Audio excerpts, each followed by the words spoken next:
So the mainstream media are not talking about this. This is the biggest hunger strike on UK soil since 1981. That was, of course, the very famous historic hunger strike um, during the Troubles. Um, in this particular case, it's about Palestine. It's obviously the ongoing Israeli genocide in Palestine, which is armed and facilitated by the West, including, of course, Britain. And we're talking about the Fulton 24 here, who were arrested after a raid on the Elbit plant in Fulton, which is in Bristol. They've been accused of, for example, property damage, related offences, and they remain held on demand without trial. They were all, of course, activists with Palestine Action, which was prescribed by the British government as a terrorist organisation on the same legal footing as Al Qaeda and ISIS. People know about that, of course. Well over 2,000 people have been arrested for holding placards opposing genocide. You can't say you support Palestine Action in the UK now without risking arrest and indeed imprisonment. Palestine Action have taken, direct action, for example, throwing red paint at RAF planes and so on. Now, this hunger strike is critical in every sense because the health of those who are taking hunger strike is now at very, very serious risk. This is so important to talk about. People's health and lives are at risk here. And I'm really delighted to be joined by Ella, who's a family member of Kessa, who is one of those hunger strikers, and Shamina, who is the sister of Cameron, who is also on hunger strike. Well, firstly, love and solidarity with you. This is a very, very difficult time for both of you. And I just want to say, firstly, just all my love and support. Can we just start just in terms of, just quickly, let's talk about Shamina, tell me about Cameron in terms of what, the action, why they took part in that action, and then what happened. So just like everyone knows, Cameron wasn't an activist before. He wasn't very involved with politics. He liked reading around it. He read history. He read a lot of articles. Was watching what was happening in the Middle East. But he wasn't someone that was out there on the streets. And the first demo he attended was a Palestine demo after October the 7th, 2023. And he just could not keep seeing the videos of the women, the men, the children mourning their parents, parents mourning their children, seeing limbs being taken off. And this propelled him to continue doing activism for Palestine. Unfortunately, we can't talk too much about the case just because of reporting restrictions. But then Cameron was arrested alongside Kessa in November, allegedly to be involved in the Fulton 24 action, which was at the Elbit site, as you described. And I mean, again, Ella, this is, we're talking about being held on remand without charge. There's been no trial for over a year. I mean, yeah, again, tell me what, because I've got, of course, those reporting restrictions, but in terms of what drove their involvement? Well, I think Kessler, like many of the other Fulton 24, you can't see what's happening on our phone screens in Gaza day in and day out and know that there's over 7 factories in the UK producing those weapons that are murdering Palestinians with our tax money and not do anything about it because it makes us equally as complicit as our government if we don't stand up to it. And every single one of us has the responsibility to stop these weapons from being produced on our soil to kill Palestinians. And so I would go to the national demos with Kessler. We organized in our university together at our encampment, but we were seeing that the UK government, despite the hundreds of thousands on the streets every weekend, and despite every single university across the UK having encampments, they were continuing to fund Israel because we weren't hurting their money. We weren't targeting the source, which is the weapons manufacturers in this country, which is a multi-billion-pound industry, which will only respond, as we've seen, to force. And I think that's what we're seeing is in their incarceration of over a year for actions that would never have a terrorism connection, unless it was related to Palestine, because that's how strong and powerful the industry that we're dealing with is. So let's just talk about that hunger strike. How long? What caused a hunger strike? And what are the key demands? And how serious is the situation? You want to explain that, Shamina? The hunger strike was brought around seeing two things: that what's happening in Palestine was still happening, despite this so-called ceasefire. We knew that civilians were still being killed by the IDF soldiers. We could see that they were flattening the land in Gaza, almost getting ready to build their settlements. And so actually what's happened is this ceasefire was just a blanket to allow them to continue doing their atrocities. But now international leaders can look away and say, well, they did a ceasefire and we were there and we shook hands with him. So this was still happening. And like the very fundamental reason why our loved ones are currently in remand is because they were committed to the liberation of Palestine.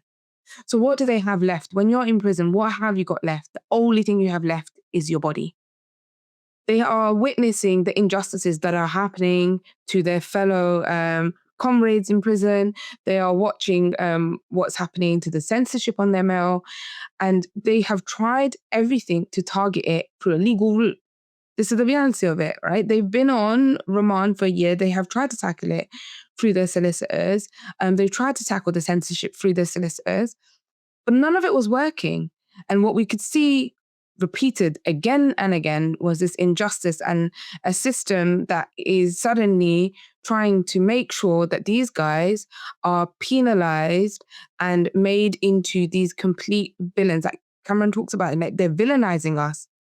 They villainize us in the thing and they want us to be this scapegoat for their own complicity. And so when all of this was happening, they decided that this is the moment that they now need to use their body. And it was their last resort. It was not their first option. It was the very last thing that they could do to keep and continue their fight for the liberation of Palestine, to continue fighting back against the injustice that they're facing.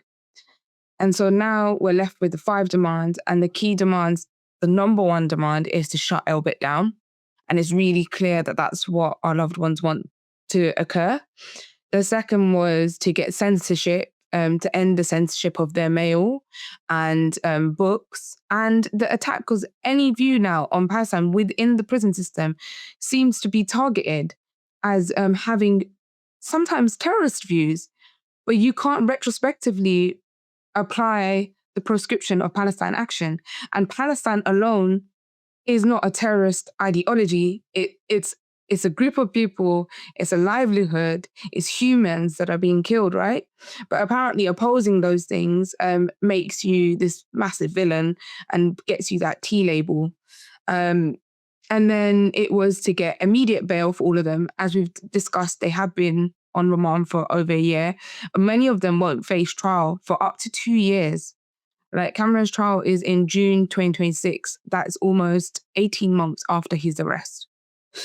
The third is to deprescribe Palestine action.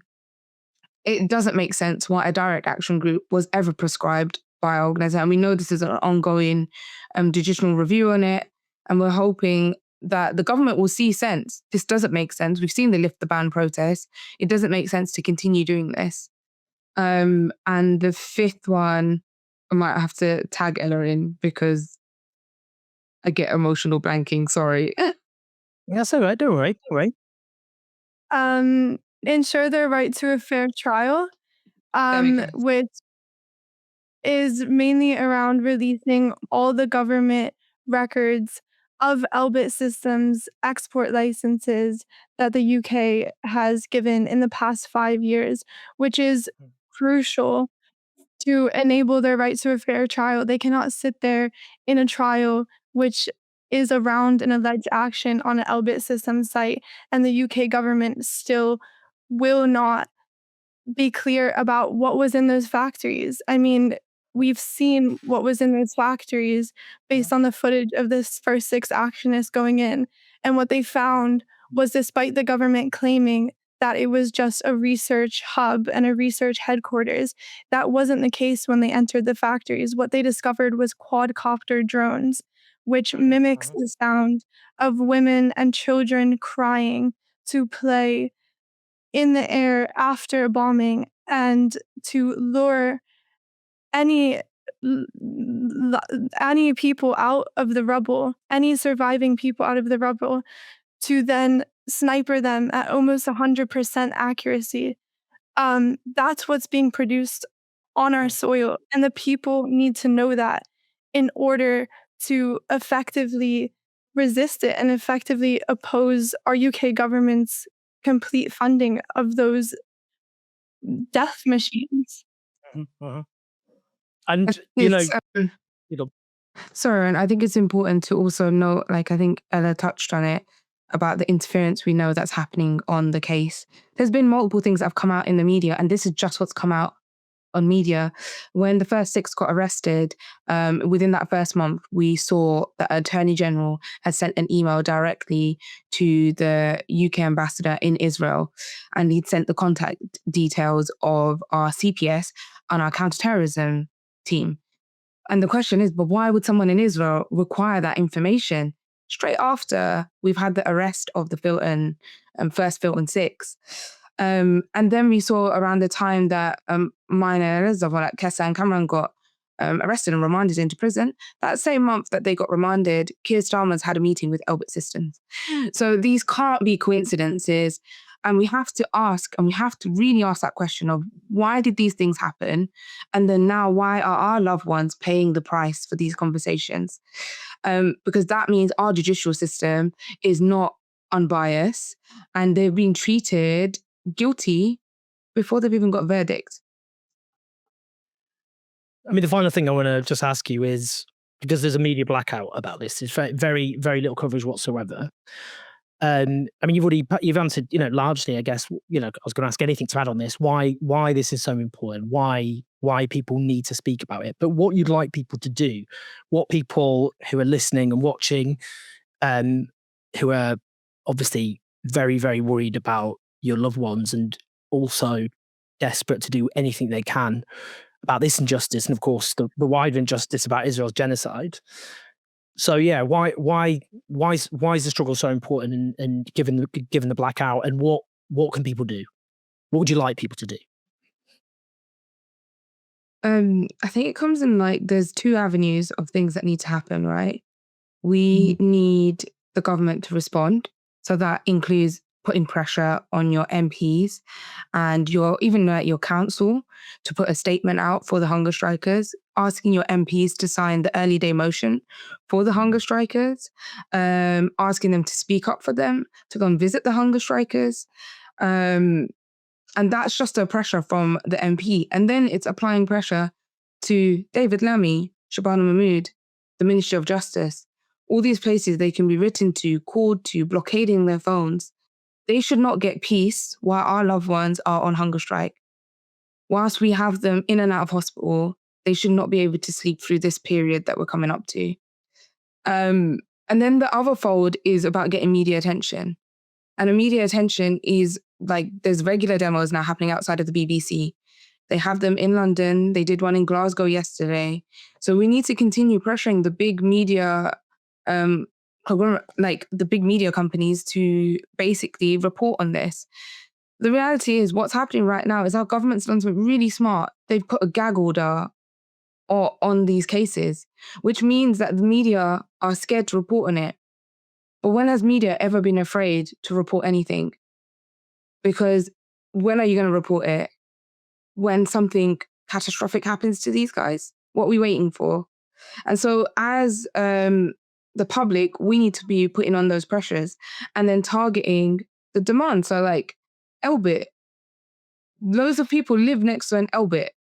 Target those Elbits, organize demos outside. They should not be existing on our soil And we're asking for everyone at this moment to not just mobilize, but they need to escalate in their actions, become innovative, think of what you can use in your skill set to ensure that there is exposure and a continued push to get these demands met.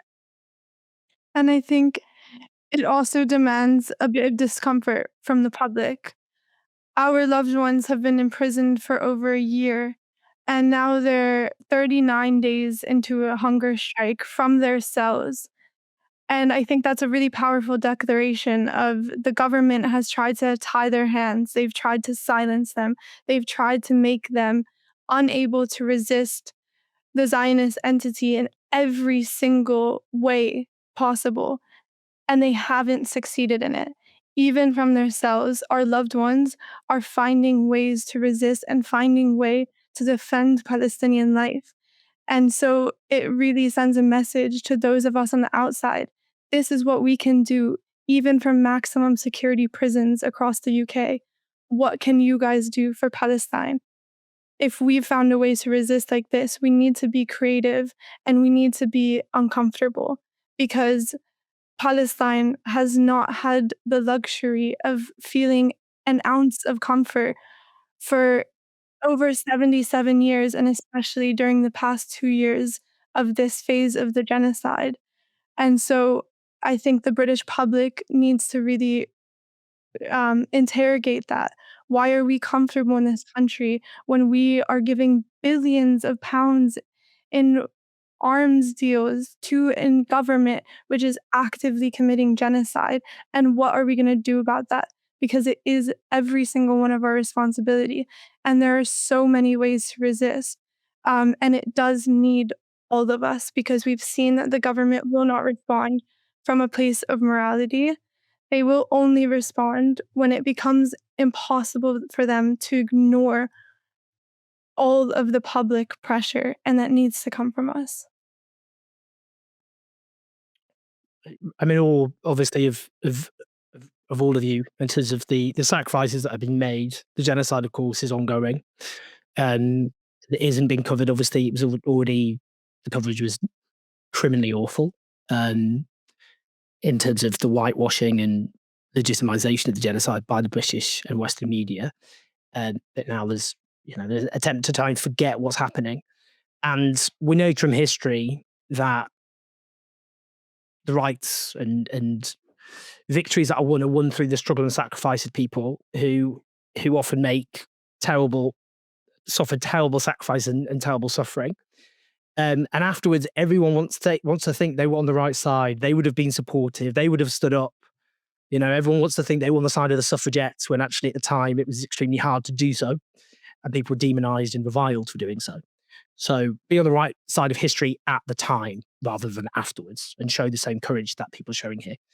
It's been an honor to speak to both of you. For those watching, do share this, do get the message out, do listen to what's been said about why it's so important for that message to be, for people to act, to get in touch with the MPs, use the pressure, don't give up, don't stop organising, don't stop building pressure. It's the only way we end these crimes, not by waiting for people at the top to wake up and suddenly decide to find humanity, but by people struggling. So press like, subscribe, leave your comments, leave your thoughts. That's good for getting the message out, because then more people engage with the video. But thank you so much to both of you, and all my love and solidarity as well. Thank you. Thank you for